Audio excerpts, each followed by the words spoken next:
This is the Broadcasting Corporation of Biafra, BCB, bringing you news, cultural, and educational programs.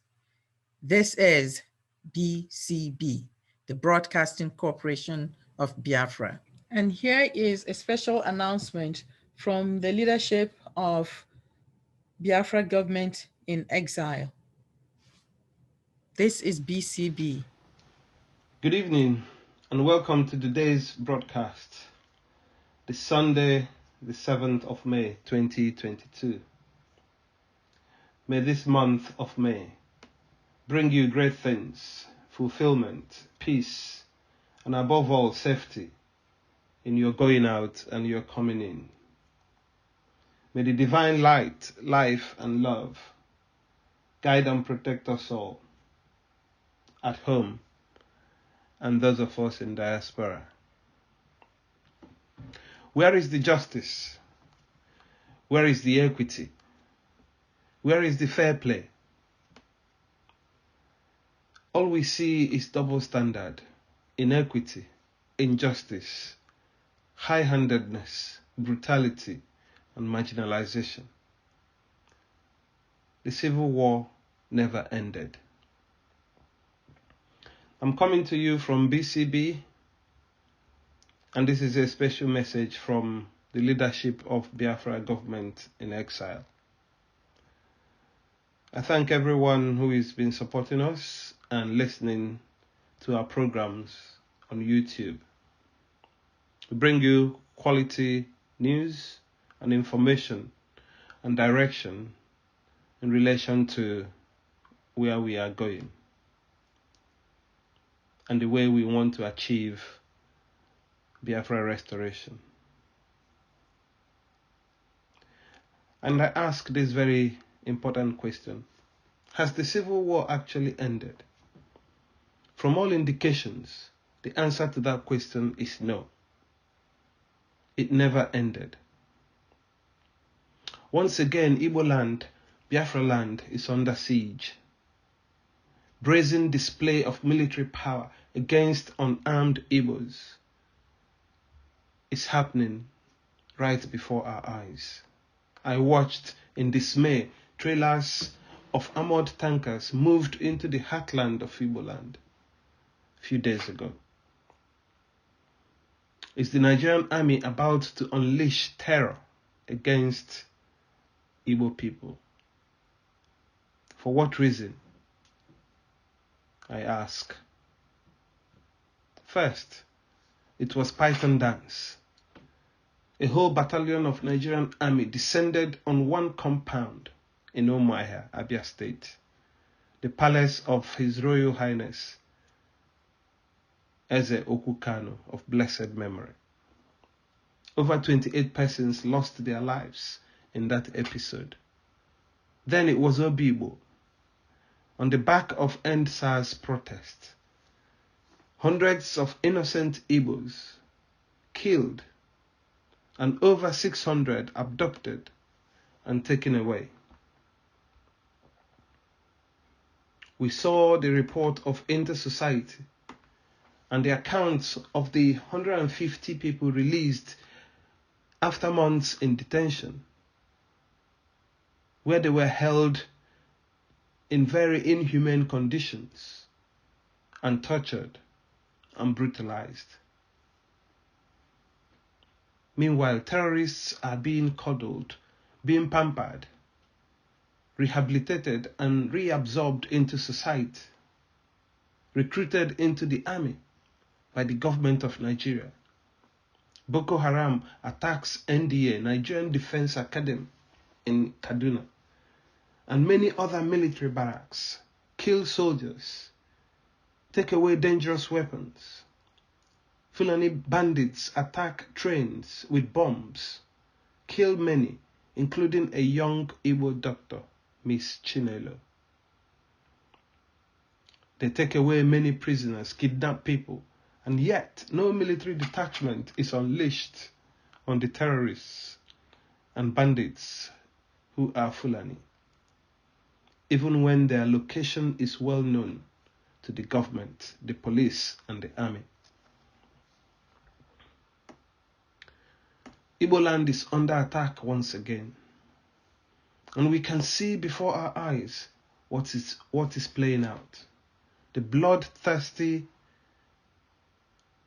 Fulani terrorists want to grab our land. The evil plot to keep Igbo out of Asorok. Not that we want to occupy Asorok. All we want to do is to be left alone, to be free, and to go our separate way.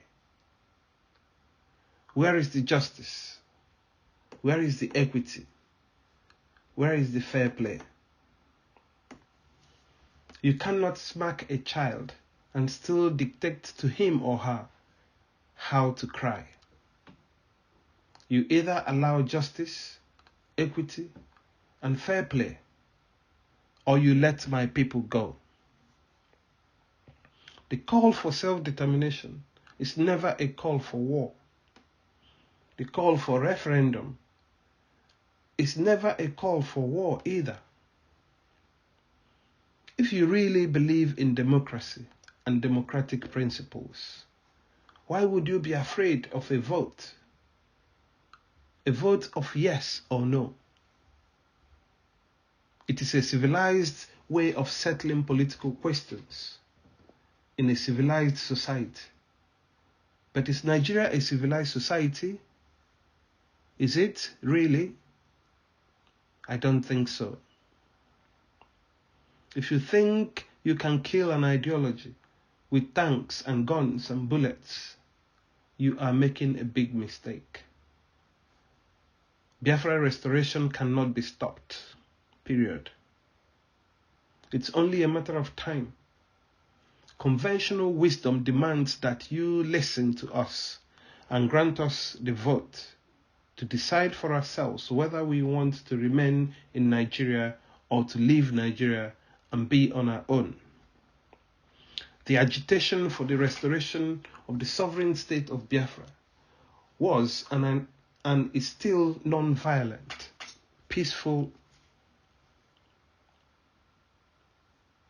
Biafra government in exile is following a process that will see Biafra exit from Nigeria in a peaceful manner through a UN-supervised referendum in a diplomatic, democratic fashion that will benefit all and sundry. Yes, it will even benefit those who want to remain in Nigeria, because competition is a catalyst for development and for driving high standards. And we believe in high standards.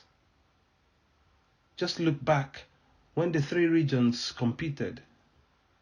You had the Granite Pyramids in the north, cocoa in the west, palm oil, coal, and limestone in the east.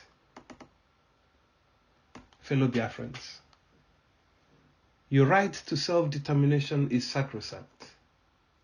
It cannot be waived. We have the right as indigenous people to choose where we want to belong, a right endowed upon every human being by God.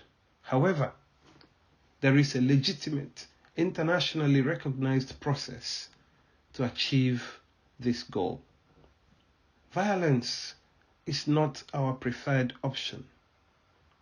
So I urge you, everyone listening today,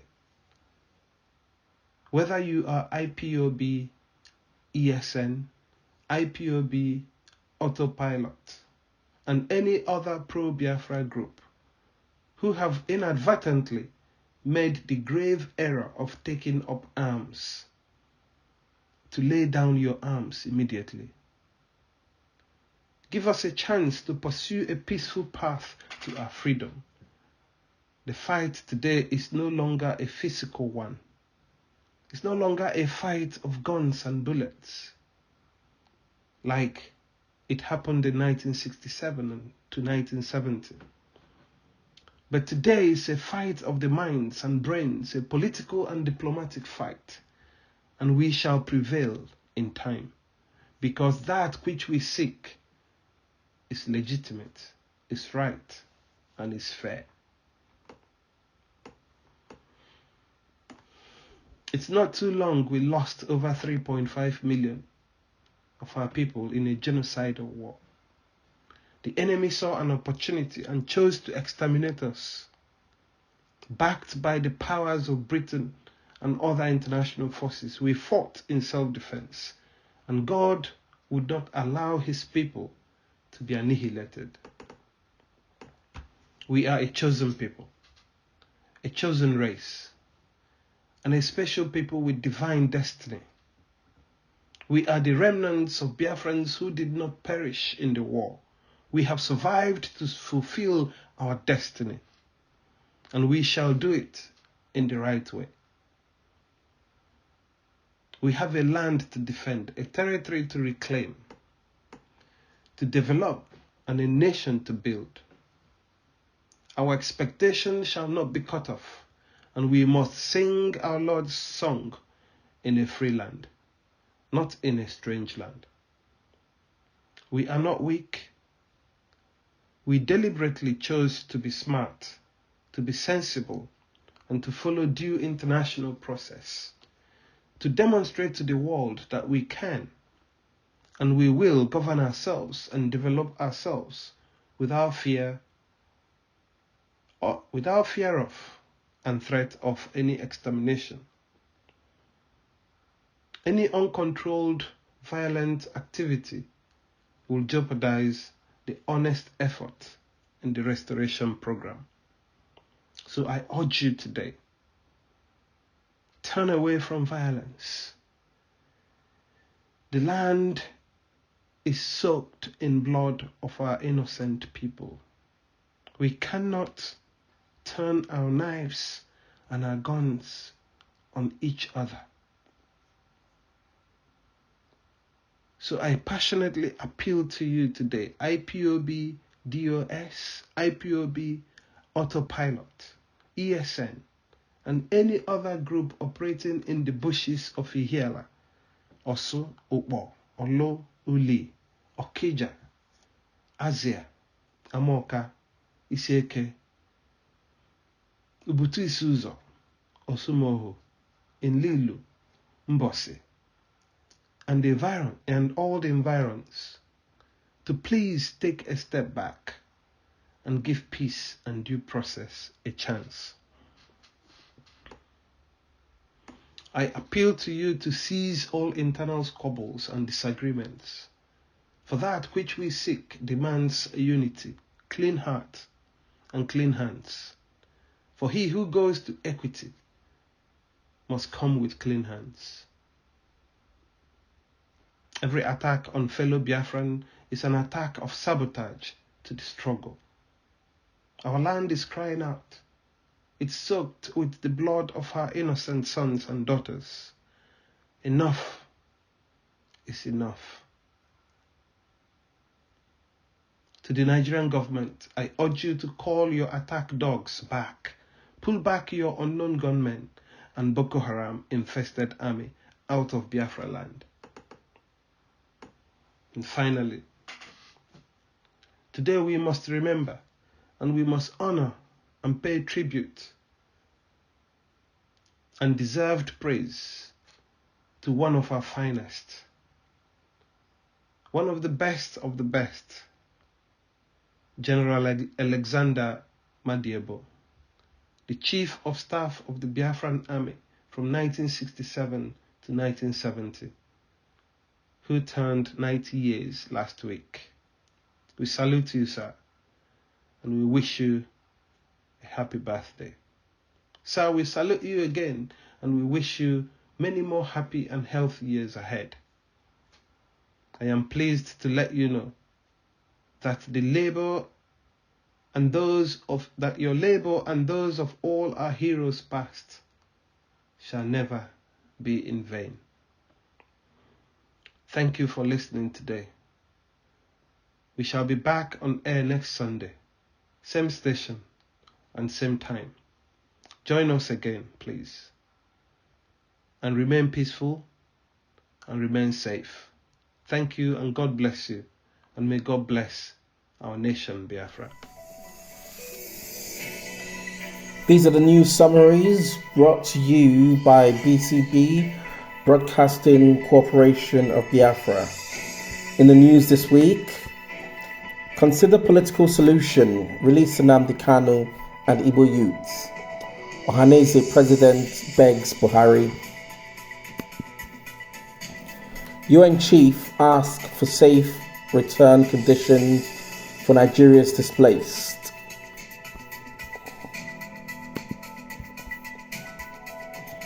Ohanaeze asks Southeast politicians to reject the vice president slot in 2023. Stay tuned for details coming shortly.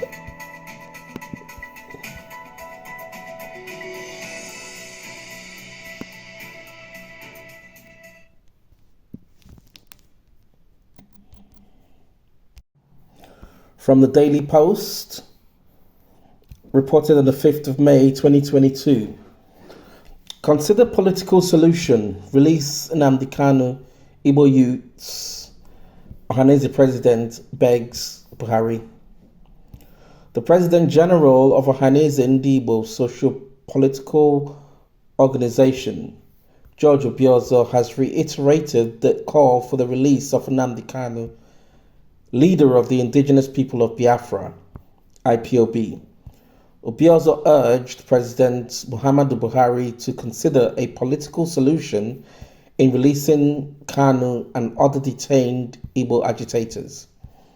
He noted that such a measure would bring about healing, national unity, and progress in Nigeria. Obiozor spoke while addressing Imeobi Ohanaeze at the body's secretariat on Thursday.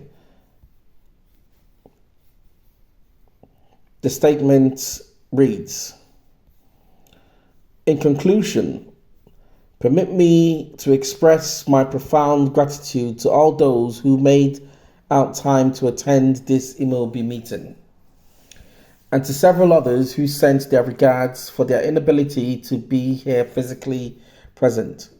It goes without saying that all Igbos must now begin to provide support to their apex socio-cultural organization, Ohanaeze Ndigbo Worldwide. I am confident that we will, as a people, survive and overcome the current challenges that confront us. I once again appeal to Mr. President of the Federal Republic of Nigeria to find a way towards a political solution to the release of our son, Mazi Nnamdi Kanu, and other Igbo youths in detention.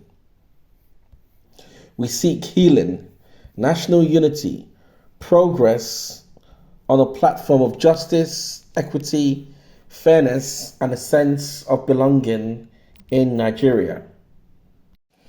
In our second news article from Al Jazeera, UN chief asks for safe return conditions for Nigeria's displaced.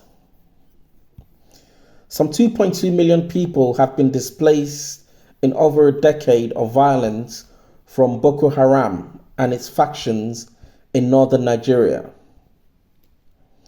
United Nations Secretary General Antonio Guterres has called for the safe and dignified return of people displaced by conflict in northeast Nigeria, as local authorities close camp and urge people to go back to their communities. More than 40,000 people have been killed and some 2.2 million people displaced by more than a decade of fighting in the region between the military and Boko Haram and its offshoot, Islamic State of West Africa Province, ISWAP. During a Tuesday visit to the camp for displaced people in Borno State's capital, Maiduguri, the birthplace of Boko Haram, Gutierrez praised the local government's development efforts. Nigerian authorities are planning to close all camps for displaced people in Borno by 2026, but aid agencies are concerned about the security and conditions on the ground in some of the communities to which the displaced will return. Let's do what we have to do about humanitarian support to these camps, Gutierrez said. But let's try to find a solution for people, and that solution is to create the conditions, security conditions, development conditions, for them to be able to go back home in safety and dignity.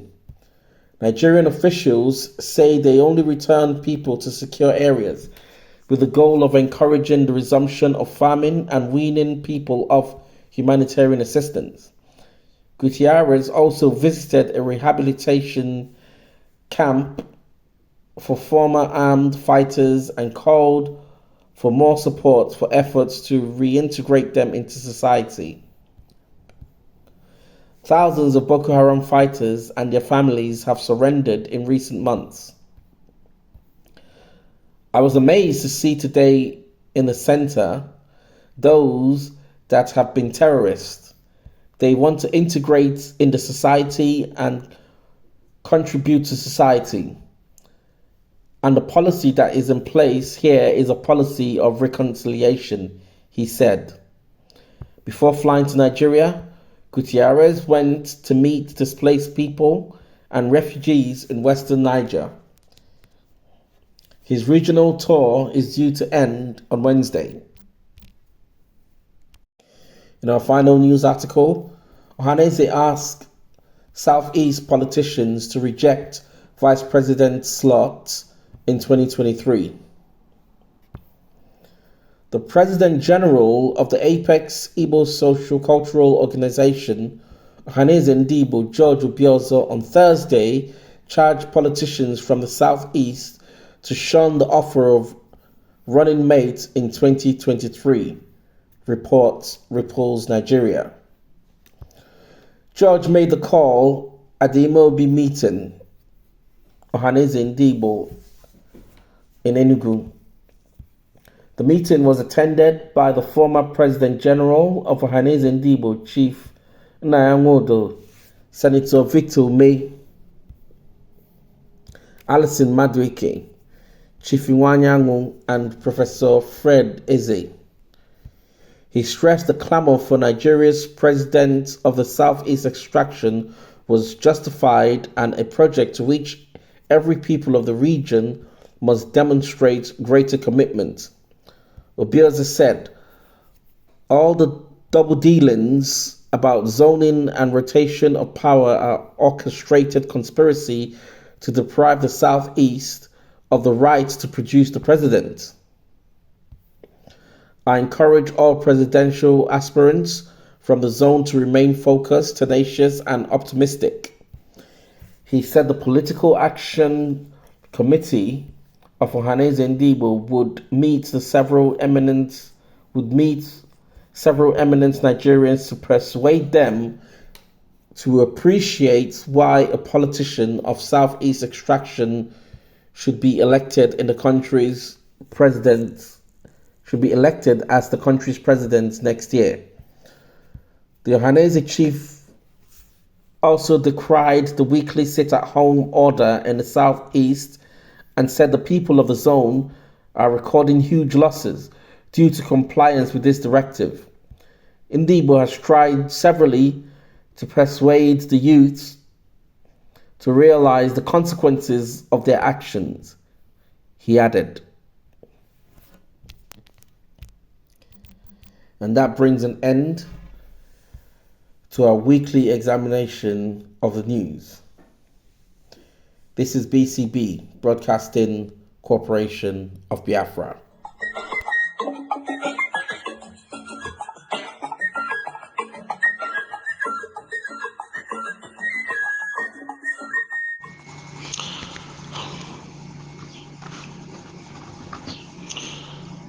Hello, wonderful people all over the world, especially our brothers and sisters in the Biafran struggle. I personally want to greet every Biafran all over the globe, wherever you are, for keeping faith in this struggle and for doing everything possible to make sure that we stand aloof. I am General Joskin JC Egwotu, a security professional and consultant, an entrepreneur in different capacities. Today, in this our great program in BCB, because of the time limit, I want to talk to us about personal security. I just want to, for this time being, discuss on the preliminaries on the elementary level of personal security. Personal security has to do with you, the individual, doing everything possible to secure, number one, your life, number two, your property, number three, your welfare and your environment. Now, most times people, out of ignorance or based on religious indoctrination, take personal security very, very common. I mean, a lot of people out there do not understand what personal security is all about.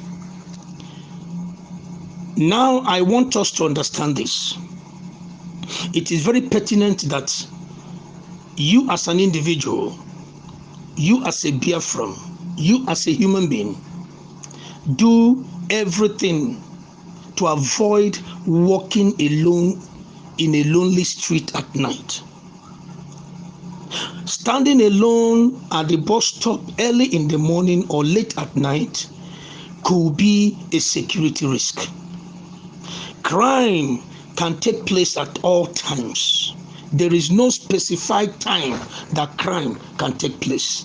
Crime can take place at all times, at any place, but there are seasons when crime is more pronounced. One, during a riot. A good number of people in the rioting crowd are there not because of the reasons for the so-called riot, but for their own selfish reasons, to steal, to loot, and vandalize people's properties. Some seize that opportunity to attack and eliminate perceived enemies or business competitors. So it is very, very important you as an individual, you watch out at such times. I don't even advise people when there is a crowd or a riot, you throng yourself into the midst of them because you don't know who have been monitoring you.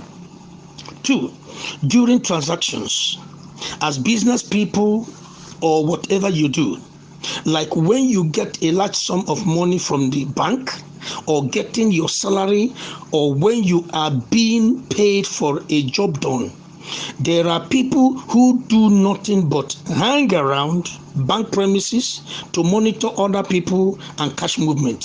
So some of them open accounts with their target banks and use that excuses to perpetrate their evil activities. Be extremely careful and watchful at such times during transactions or during business maneuverings. 3, during fundraising. This mistake happens all the time, especially in the Christian churches. There is always a large gathering of people. These gatherings always accommodate mixed multitude of both good and evil intentions. The good ones are concerned with raising funds for a good purpose, but the bad ones are there to monitor the donors and the movement of the cash donated at such occasions. It is common for robbers to attack and demand for the money being raised. When you hold such occasions, it is advisable that it is very, very advisable. It is advisable that apart from getting adequate police protection or internal protection from internal security of the church or whatever security that was placed on ground. You have security operatives in mufti mixing with the crowd to observe, monitor, and frustrate criminal activities. It is very, very painful here that a lot of our people, especially back home in Nigeria and Africa, a lot of our people do not see it pertinent to really observe personal security. It is very important. Again, you might be driving. While driving your car, I'm saying it because a lot of people say, I don't have an enemy. Who have I offended? Listen and listen very carefully. For the fact that you are doing pretty well in whatever endeavor, for the fact that some people observe you that you're driving a car, a good car, or even anything mobility, for the fact that people observe that you and your family eat 3 square meals a day, it is enough to elicit jealousy. Why am I saying it? Listen, the world we live in now is not the world we grew from. The world and society we have embraced now is the end time society that anything can happen. Even your own blood relative could be the enemy that will say you. Of course, most of our people, most of us in social media, not only in social media, most of us in daily interaction, you hear news, you watch television, you see a lot of things.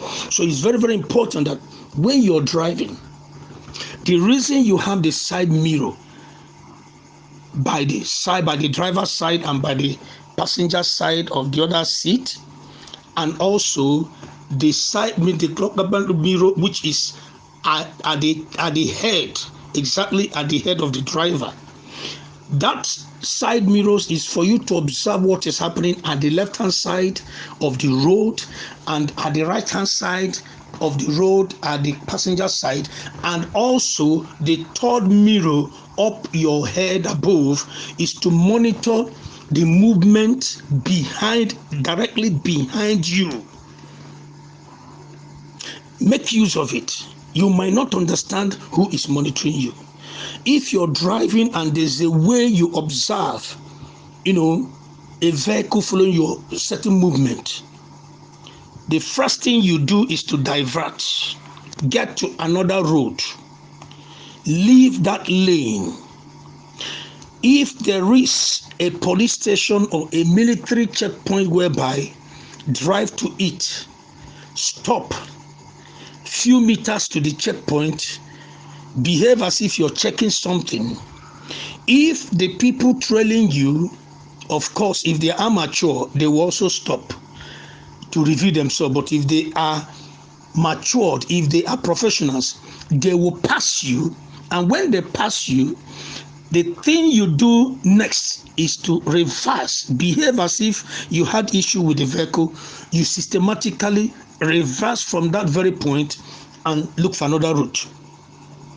See, in everything we do in life, it is very, very important that we preserve our life, because if we lose our life prematurely, we cannot achieve the purpose of what God has called us to do on earth.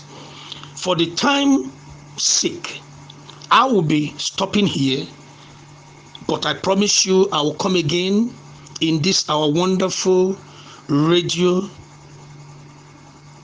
Biafra BCB. I remain yours, brother, in this struggle, General Joskin Jesse Egwotu. Keep fit and keep on till the end. Thank you very much. This is the Broadcasting Corporation of Biafra, BCB. We end this segment of our program today by returning to the journal of C. Odumegwu Ojukwu, General of the People's Army. We have read from this journal in the past, but as we look forward to the May Memorial Day or Remembrance Day, We return to this journal because in Ojukwu's writing, he lays out for us the process, the reasons, and decisions taken as he moved towards the declaration of the state of Biafra. I'm reading from his entry for April 25th to May 11th, 1967. At this point, Ojukwu has returned from Aburi, and he's realized that Gowon is not keeping up with the agreement made at Aburi. In addition to Gowon's failure to comply with the agreed upon conditions laid out at Aburi, it seems that the federal government of Nigeria has also begun its process of trying to strangle Eastern Nigeria at that point. And so Ojukwu's entry reads, and I'm going to read this section. April 25th to May 11th. The Lagos government issues directives to the National Shipping Line not to allow ships to call to eastern ports. The Ahmadu Bello, sailing from Liverpool and scheduled to arrive in Port Harcourt on May 17th, is instructed not to accept cargo for Port Harcourt. The Nnamdi Azikiwe, sailing for Port Harcourt, is instructed to discharge the cargo at Apapa. The MV El Kanemi, due to arrive in Port Harcourt on May 24th, is instructed not to accept cargo for eastern ports. Imported goods of traders of Eastern Nigeria origin are confiscated by the Lagos government. Lieutenant Colonel Gowon wants foreign governments to recognize the crisis as an internal affair of Nigeria. Eastern Nigeria's border with the Cameroon Republic is sealed off by Lagos government. All passports issued to officers of Eastern Nigeria origin who transfer from the Federal Public Service are cancelled. British shipping lines, Elder Dempster, John Holt, and the British-controlled West African Conference lines stopped carrying freight to eastern ports. Lloyd's of London declines to reinsure vessels bound for Port Harcourt.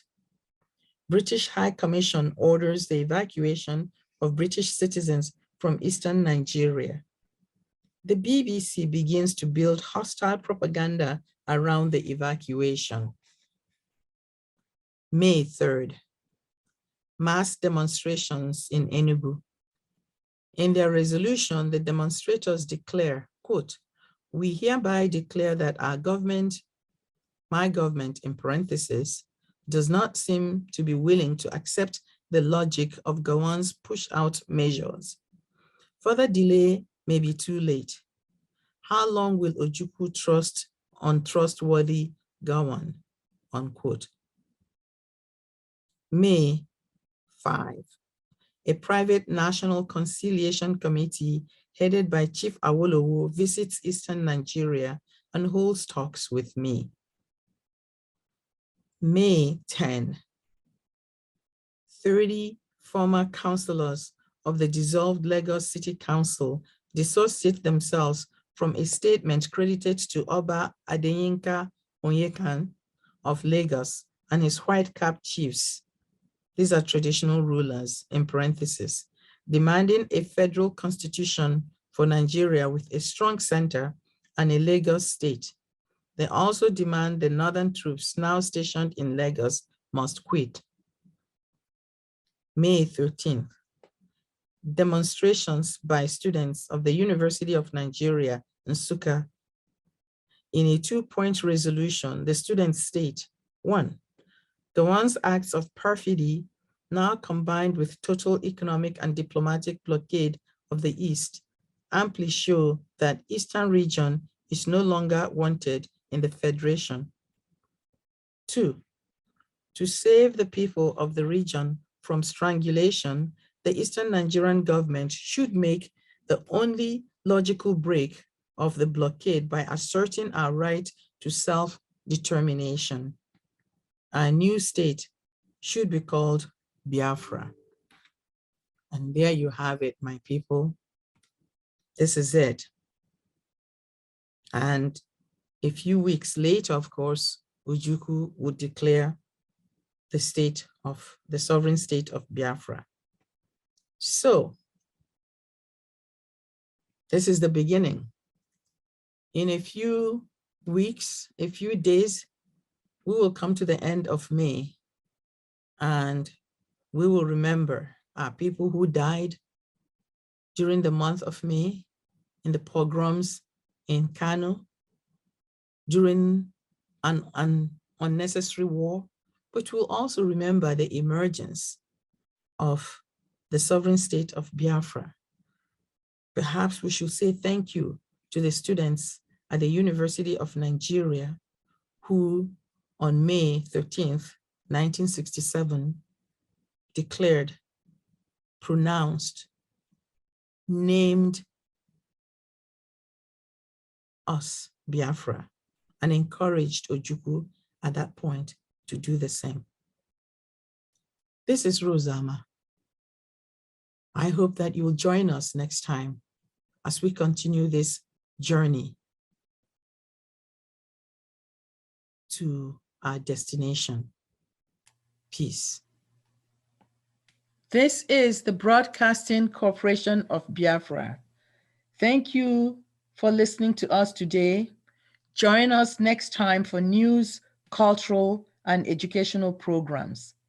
This is the Broadcasting Corporation of Biafra, BCB.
to